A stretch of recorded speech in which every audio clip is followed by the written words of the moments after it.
Prince Harry is expected to take part in the much-anticipated unveiling of Princess Diana's statue on July 1. Over the past few weeks, it was rumored the Duke of Sussex may return to London in the company of his wife Meghan or even his 2-year-old son Archie Harrison. A source close to the Sussex camp dismissed last week the possibility the Duchess of Sussex would travel across the Atlantic just a few weeks after giving birth. And suggestions Archie could join his father in his next trip to the UK have been swiftly shut down by a friend of the Sussexes. They told Vanity Fair, Meghan will stay at home with the children. Harry is flying alone. The missed opportunity to see Archie in person for the first time in more than a year may be a heavy blow for the Queen.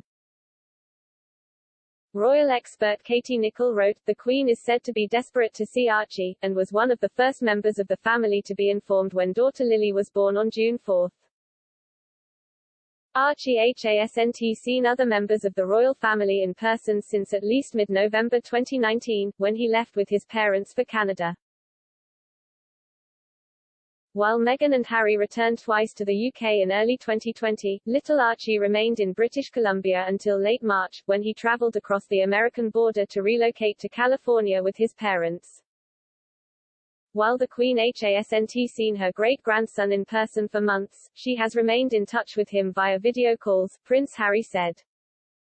Speaking to TV host and friend James Corden during a special episode of his Late Late Show in February, Harry was asked whether Her Majesty knows how to use Zoom.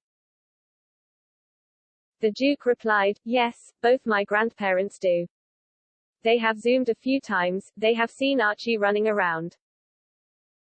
Famously, Harry also revealed the Queen had shipped across the Atlantic a waffle maker for Archie as a Christmas present, which the tot adores.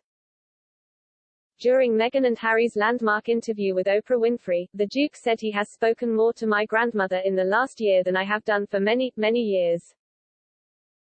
Asked whether they hold video calls, Harry replied, "We did a couple of Zoom calls with Archie." Prince Harry is expected to return to his homeland within days. As he is traveling from the US, he will need to self-isolate on arrival for either 5 or 10 days, depending on whether he joins the government's test-to-release scheme, which cuts short quarantine for travelers who pay to have a private test after their 5th day of isolation. A source has claimed the Duke will spend his days in quarantine at Frogmore Cottage, which remains the Sussexes' base in the UK. The Sussexes handed over their keys to Princess Eugenie and Jack Brooksbank following their move to California.